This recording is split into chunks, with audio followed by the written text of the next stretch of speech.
Hey guys, Preston here. Welcome back to another video. Today we are doing the post-game reaction review to Notre Dame's 31-13 win over the Georgia Tech Yellow Jackets. It's Clemson week, so let's get hyped for that. But for now, let's take a look back at the game from this past weekend and see what we can take away from this as we head into our most pivotal matchup of the year. So overall, a very solid game from this Notre Dame team. Not quite as dominant as maybe you would have expected, I guess, for being honest. I mean, if you want to compare directly, sorry guys, I'm moving something behind the camera. If you want to compare it directly to the team we're about to face, Clemson beat Georgia Tech 73-3. So we did not do that, but we did good. We played our brand of football, which was run the ball and play good defense. That's pretty much that's what we went back to. Yet again, not another crazy passing day at all. Ian Buck finished less than 200 yards passing. We did have one good receiver today. We'll talk about that, as we go on. But definitely more of a running game. Again, it was nice that we got back to the run game. We proved we can do it again. Obviously, against Pitt, the run game really did struggle. But we also emphasized passing more, so, take it as it is. Either way, the run game proved it's fine, just like it was. Yet again, if we're looking at some of the positives here, obviously, guys, I'm gonna be picky here. All right, so just expect that. Don't get all mad. I'm not a hater or anything. The reality is, this Notre Dame team, we're fourth ranked in the nation. We're undefeated. We've won at least 10 games the last 3 years. This is a team we're supposed to beat. No matter what, it's a team we're supposed to beat. This isn't like a shock. This isn't surprising. It's not like, whoa, you did it. It's like I think that's the attitude we need to take.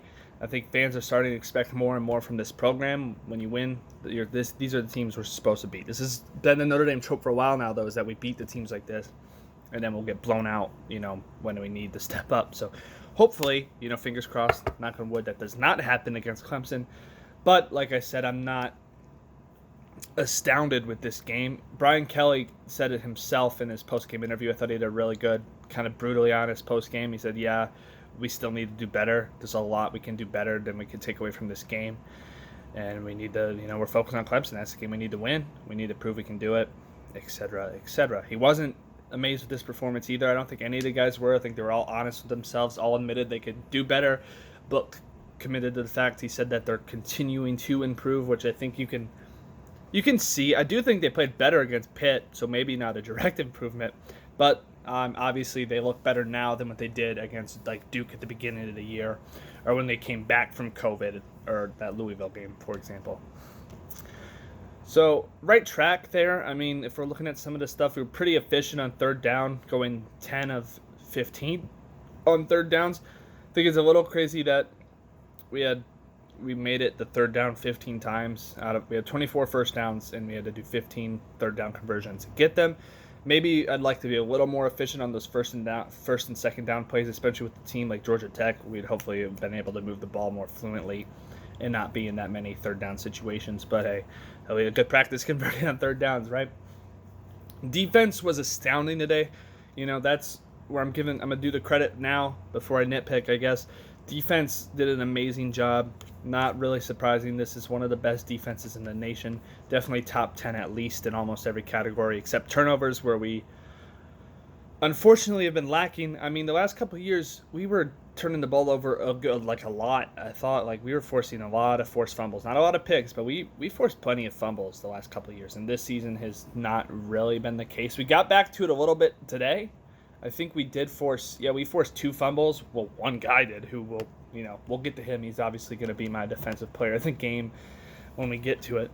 But defensively, like I said, they did their job. Georgia Tech scored 13, but when you look at it, they actually only scored 6 points on offense. They got a touchdown later in the game when we already had backups in. I think Cam Hart, the freshman corner and stuff, was playing like that. So not even our full starting unit. I think our full starting unit shut Georgia Tech out because, well, unfortunately, we'll talk about this. This is more the nitpick, but we have to briefly mention it. 7 of Georgia Tech's 13 points came off a fumble at the goal line by Kyron Williams that they took all the way back to the house for a scoop and score. And then, like I said, this touchdown for Georgia Tech was, towards the end of the game, kind of garbage time, you could say. Yeah, fourth quarter. And they went for 2, and they didn't get the 2-point conversion, so we held them to that too. So great job defense. Anytime you hold a team to 6 points, is fantastic. They've done a really good job at that, holding They've held plenty of teams to under double digits. I mean, it's fantastic work by them. And then, let's see, good things. Like I said, minus the fumble, which will be my negatives. The run game did get going again. Just looking at some averages here, Kyren Williams averaged 5.1 yards per carry and had 2 touchdowns. That's what you want to see. That's very solid. Anything above 4 is pretty good for yards per carry. Sibo Flemister played more than usual, probably more than expected. This was like a home game for him. I mean, he's from the Georgia area, so I think we made an effort to get him more touches, which I respect it. Good for him, let him have his moment. And so he ended up with 15 carries for 58 yards and a touchdown. The yards per carry was just below 4 at 3.9, but like I said, he got more of the carries towards the end of the game in some very, very obvious running situations, and so that kind of probably affected his yards per carry a little bit. Still got in the end zone, though, and I'm proud for him. Got to do it in his home state, I believe. At least that's what they said. Yeah, he's from Georgia. Williams in Georgia, so kind of a homecoming game for him, you could say. And he made sure he showed out. So yeah, run game was good again.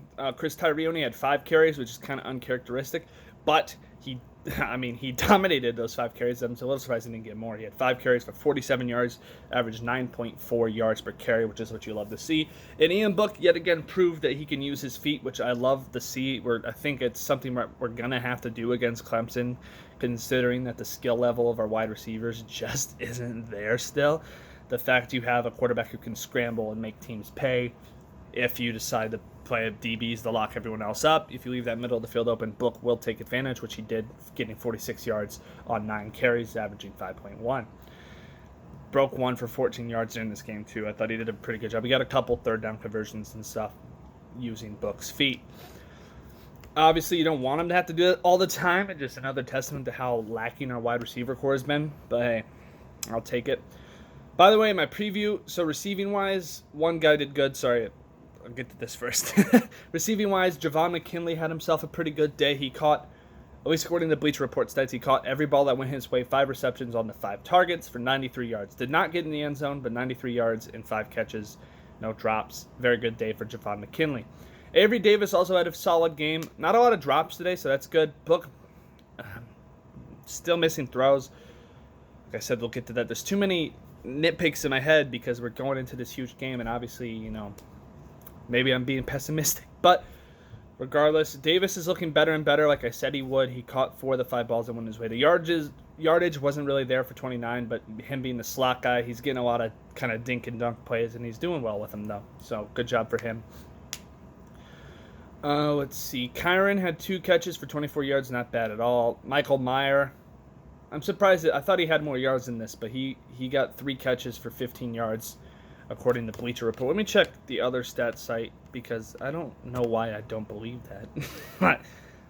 Let's see. That's right. He had 3 catches for 15 yards. So, but he looked good today. I mean, from what I saw, he seemed like he was getting most of the reps at tight end. We're working him in more and more. Tremble and Wright also had a catch for 11 yards each, conveniently. Joe Wilkins caught his first touchdown of his career on 1 reception for 8 yards. Good job, Joe. Congrats. Anytime you can get your first touchdown, it's a good thing. Hopefully he continues to develop. And Bennett Skowronek, who had the most yards for us last week, almost 200 yards, 2 touchdowns. They just kind of didn't throw that deep ball at all. They didn't even really try it today. They tried it one time, and Book didn't even throw it anywhere near catchable, unfortunately. And so Skowronek only ended up with 1 catch for 8 yards, which is kind of interesting. And Tyree had 2 targets, no catches, so I'm not sure what happened there. If they're bad throws by Book or drops, either way, let's work on that. Got to get a catch if you get 2 targets. Kicking wise, Jonathan Dorr hit his field goal and all of his extra points. So shout out Dorr, been a pretty reliable kicker for us. Don't want to jinx it, but yeah, he's pretty solid, and we'll get him for another year apparently. So that's nice to see. Chris Tyree did a decent job in the kick return game, averaged 19.5 yards per return. So solid game by these guys. If I'm going to give my offensive player of the game before I get into some of the nitpicks, it's tough to give it to Kyren because of that fumble, but I think I have to just because of the way he bounced back.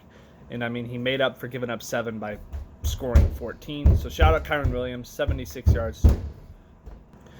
Sorry, guys. Had to take a quick intermission. But yeah, Kyron's my player of the game just because of the 5.1 yards per carry. Bounced bounced back nicely from that unfortunate fumble. And really, unfortunately, no one else on offense really stood out enough to take the player of the game from him. So, kind of mediocre day from the offense again. Still not very impressive. It's kind of just like the... I'm out of breath. Sorry, I was running around. Either way, this is just like... Some people have already compared it to that 2012 team that went undefeated with the... we're definitely relying more on our defense. But we do need this offense to step up for some of these big games we have to do. So... hopefully they look good against Clemson. Something I want to take note of is, unfortunately, my prediction was wrong. I really thought we were going to get to see some of the freshman wide receivers, specifically Jordan Johnson, who is an incredibly talented kid, the number 6 ranked wide receiver in his recruiting class from last year. From 2020, he's a freshman this year. The fact we still haven't seen him for like more than 1 snap or 2 snaps like all year is ridiculous. It's driving me crazy. I really want to know what's going on in Brian Kelly's head, why he has some vendetta against this kid. Like, what's going on? The other top freshmen we have in Meyer and Tyree have both made impacts immediately, have been playing this whole time. And Johnson was right up there with them in terms of status and ranking. So the fact he hasn't played at all is concerning, to say the least. Not sure if there's something behind the scenes. Kelly just hates the kid for no reason. But we got to get this kid some playing time soon. I don't even know. It's got to be frustrating for him, too. Some people have held to the conspiracy theory that we're saving him for Clemson. I almost doubt that. It doesn't seem like something Kelly would do. We'll see. I mean, hopefully we do, because we need some sort of spark for this wide receiver room. Like I said, it's not been great. We're starting 2 freaking fifth-year guys at wide receiver. They're fifth year for a reason. They're not beyond talented. It's just what it is. And it's just still driving me crazy. Give the kids some freaking reps, man. And so hopefully we see him against Clemson. I'll probably mention it again in my preview. But we did not see him today. We also didn't see 4-star freshman Xavier Watts either. So who knows? Who knows? He's just sitting on his hands for some reason with the freshman wide receivers when clearly the other guys haven't shown enough or are injured, with Austin and Lindsey both missing time. It's like you would think the freshmen would finally get a chance. But no. So that's the one thing. I like Brian Kelly, but I will question him on that. Sometimes the asset management is asinine. It drives me crazy. And the quarterback development, too. That's something that's always been annoying in the Brian Kelly era. It seems like these quarterbacks almost get worse every year they start and not better. So Book has been decent this year, but nowhere near as good as he was last year, and it's definitely concerning. But part of that is on this receiving core, like I said. So play the freshman. Brian, just do it, please, for everyone. Thank you in advance. Now, on to the defense, which is the unit I was proud of. Like I said, this team's been relying on the defense, and it's the same kind of case today. They make no mistake. This defense is legit. I think it's true freshman Riley Mills ended up second in the team in tackles a day with 6 for solo. I think he is part of the reason that Jamion, sorry guys, Franklin. I want to see what his name is because he's driving me. I'm sorry guys. 1 sec. Yeah, Jamion Franklin, a DT from 2018 we recruited, has decided to transfer. It's their second transfer of the year, along with Jordan Gedmar-Keith, who ended up at UCLA, I believe, for next year. But, yeah, he transferred out, and part of that is more than likely because of the emergence of some of these young guys, such as Riley Mills, who ended up with 6 tackles on the day, saw a lot of playing time. So good for him. Good to see these young guys proving that they're good and, will be the future of this Notre Dame defense. Kyle Hamilton, again, always had himself a day. He's not getting sacked. He's not getting picks or sacks or forced fumbles or pass deflections. Unfortunately, I love to see him make some impact plays with a team that's severely lacking in the turnover generating. We were ranked 50th in turnovers generated right now, which is unfortunate when you think most other categories were top 10. The turnovers just are so low. I don't know what's going on. If it's just bad ball luck or what. We need to get some more of those, though, that's for sure. That's 50th with the 3 picks we got against Pitt. We're still 50th. So, yeah, like I said, definitely the only concern I have with this defense. We got to turn the ball up. We got to force some turnovers, especially, turnovers would be huge in a game like Clemson or North Carolina later when they have a really good offense. You kind of need to force turnovers when you want to win some of these elite games against elite competition. But hopefully that's something they can fix. Owusu had a decent day. Koromoa, the Joker, had 5 tackles, didn't register any other significant stats. But, hey, got the tackles, did his job. Not bad game. A little quiet, like I said, though. We need guys like Owusu and Hamilton to make those big splash plays if you want to have a lot of success. The main guy who did that today, though, really stepped up, and that's fifth-year senior Dalen Hayes, the defensive lineman, who's actually been kind of quiet all season, unfortunately. Like, him and Ade Ogundeji were supposed to be the two guys this year, but he almost kind of took a back seat to Isaiah Foskey, whose production has been better than him throughout the year. But he got it going today, which is beautiful to see him emerge right before the Clemson game. Hopefully he can kind of carry on that momentum. But he finished the day with 5 tackles, 2 TFLs, 2 sacks, and 2 forced fumbles. So basically, each time he hit that quarterback, that ball popped out. He was hitting with some force today, man. He worked that Georgia Tech offensive line, and he's the defensive player of the game by far. I don't even have to tell you the stats of everyone else. That's the guy right there. The defensive line as a whole had a great day today. Not today. Saturday against Georgia Tech. 1, 2, 3. Had 5 sacks total, 2 of which were from Hayes.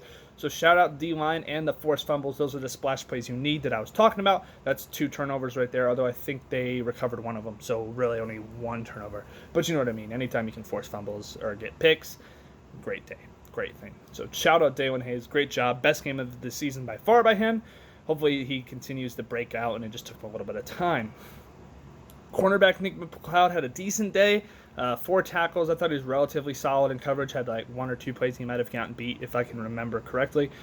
No pass deflections or anything. No, apparently there was no pass deflections, which is a little interesting. Hopefully we can work on that. And we need our DBs to at least make some sort of plays on the ball. Don't want to just wrap up the guys after they catch it. Let's get some hands on the ball, guys. But hey, not complaining. Like I said, we held them the Georgia Tech offense to only 6 points, so defense as a whole did very well. Shout out to the defense like always, but I'm going to nitpick like I said I would. So, get more deflections, guys, please, and some picks. That'd be beautiful. Obviously, not always easy, but you know what I mean. It's just good. You want to see stuff like that. Ade Ogundeji also had a solid day as they continue on with the fact, like I said, the defensive front had a good day. 4 tackles, a TFL, and a sack. So shout out Ade Ogundeji. Good sack by him. Like I said, he's been generally more consistent than Hayes, but maybe not as dominant as maybe projected at the beginning. But he did his job, got a sack. Great to see. Drew White, the linebacker, finished with 4 tackles, no deflections, fumbles, or picks, anything like that, but, wrapped the guy up when he needed to. Sean Crawford had a pretty good day today. He ended up with a sack and the TFL. They blitzed on 3 tackles. Didn't do any coverage splash plays, like I said. No pass deflections from anyone, which is unfortunate. But, hey, tackles, good job. We're getting on the lower end of the stats pull here. Jason Ademailola, I think I say that name right. I still struggle with that one. 2 tackles. Myron Tongaveloa Amosa had himself a pretty good day with 2 tackles and a TFL. The TFL is a pretty good play if I can remember. You burst through the line and get that done. Then some of these backup guys, like I mentioned, with I can't remember. It's something Javon. He's got a weird first name with an L. I'm sorry, guys. He's more of a depth piece at the moment. Maybe he'll start later in his career. But he ended up with the tackle. Same with Cam Hart, the DB, ended up with the tackle. It's one of the kids I mentioned got some playing time. Same with, I think, is it Dustin Brown or Derek Brown? Derek Brown. Notre Dame. Sorry, guys. DJ Brown. See, look at that, guys. I'm messing up. DJ Brown, the corner / safety. I think he's been playing safety for us in a depth role. Ended up with a tackle too. And then Isaiah Foskey, who's still doing very well in his rotational edge rusher role, ended up with a sack in the TFL. Good job from Foskey. That might be his only stat again. 1-1-1-1 from tackles, sacks, TFLs. But good job from him, like I said before. One thing to note though is Maris Lufal, who I don't even see him registered on the stat sheet, but he will be out unfortunately for the first half against Clemson due to a targeting call. He's been more of it's him and I think it's Shane. I can't even say the name. Shane Simon, I think, have been the 2 guys who have been rotating into that linebacker role, or maybe it was Kaiser. Oh, Kaiser got playing time again. That's good to see. But we have backs who can take his place. I'm not super worried about Lufal being out, but hey, it'll be good to have him in the second half against Clemson if we need him. So your players of the game, like I mentioned, were Kyron Williams on offense and Dalen Hayes on defense. Nitpicking, like I said, we need our DBs to get their hands on the ball more, either it be deflections or picks. Last year they had plenty of deflections. Didn't get a lot of INTs, But I'm just sometimes get some hands on the ball. We don't want to just wrap up the receiver after they make the play. Running the ball, you got to hold on to the ball. That's a basic concept. Notre Dame's been pretty good about not putting the ball on the ground. They're pretty fundamental on that. They focus on fumbles and they haven't been dropping them a lot. But just coming in next week against Clemson, obviously not turning the ball over will be pivotal against a team that's talented. Anytime you make a mistake, you're shooting yourself in the foot and almost guaranteeing Clemson will take advantage of it because that's what good teams do. So shout out to the book for having no picks. Very quiet pedestrian game, 199 yards and a touchdown, but it was pretty accurate, 18 of 26 and no picks. That said, he missed multiple throws that are super unfortunate. Overthrew a screenplay. Like I told you, that jump ball that he could have had with Skoranek, he just overthrew out of bounds, and Skoranek didn't even have a chance for the ball, even though he's like 6'4".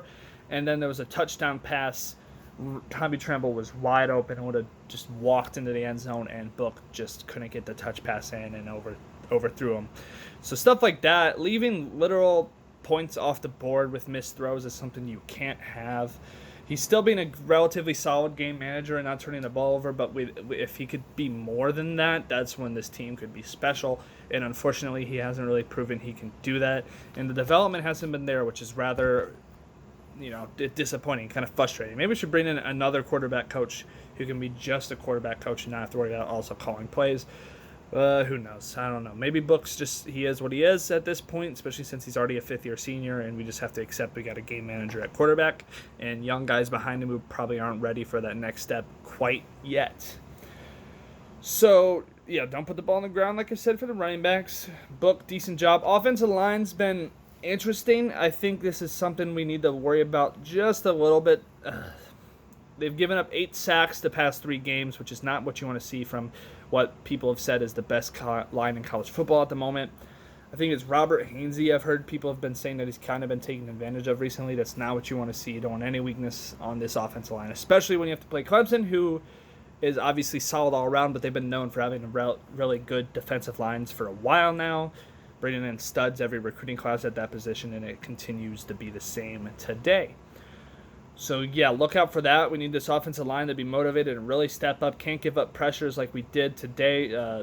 Saturday, Book got sacked twice against Georgia Tech, and obviously Clemson's defense will be a lot better than Georgia Tech's. So, O-line, you guys are great. I still love you, but step it up a little bit. 8 sacks, 3 games isn't what you want to see, regardless of the situations. Obviously, some of that's on just the offense as a whole. The receivers aren't getting open, so Book has to hold the ball longer, which means the offensive line has to cover longer, etc., etc. So little combination. Book maybe get a little better at throwing it away, and offensive line, you just gotta, you gotta hold on. Do your jobs. You're good at it, and just do a little better. Receiving wise, get open, catch the ball. I don't know. I don't get to see all the receiver routes on the games. I don't have an all 22 game tape. So I only see the regular broadcast, and obviously they're not showing all the wide receivers running the route. They show them once the ball goes their way. But, obviously there's something there with this receiving core. It's nowhere near as good as it was last year, obviously, and they just need to continue to grow and get better, get open, play the freshman Brian Kelly, for crying out loud. I hope that conspiracy theory is true, and you've been saving Jordan Johnson for this Clemson game. It'll be fun to see. So do it. Kicking was fine. I think I don't see the punting stats. Let's see if ESPN has them real quick, because I thought some of the punts weren't great today. I keep saying today, but Saturday when this game happened. Let's see if I can find them on here. I'm sorry, guys. Okay, punting, he averaged 39.7 yards per punt and had 0 punts inside the 20. That's not what you want to see. Let's work on that a little bit. Jay Bramlett's been a pretty solid punter. But obviously, in a game, keep saying this because it's who we play, guys. It's literally next week, so I'm not looking too far ahead anymore. It's literally the next game. The field position will be big in a game like this. When 2 very solid teams play each other, the battle for field position is always important. So if you can pin your opponent deep, you want to be able to do that. We got to get some punts inside the 20. Jay Bramblett, pick it up a little bit. I believe in you. Get it done. So, yeah, that's some of these nitpicks. I already mentioned the defense, DBs are probably have to lock up a little better than they have been. They do good jobs, but obviously they're not quite as good as what, when we used to have Julian Love and Troy Pride on the field at the same time. These guys are decent, though, and they continue to improve. We'll need them to step up against the Clemson wide receivers who are also unproven, but incredibly talented. Obviously, it's Clemson. All the receivers, I mean, they're 4 and 5-star guys, 4 and 5-star calibers who continue to get more playing time throughout the year, so they're already more experienced than they would have been if we played in week 1, for example. So, obviously, DBs, let's do their jobs there.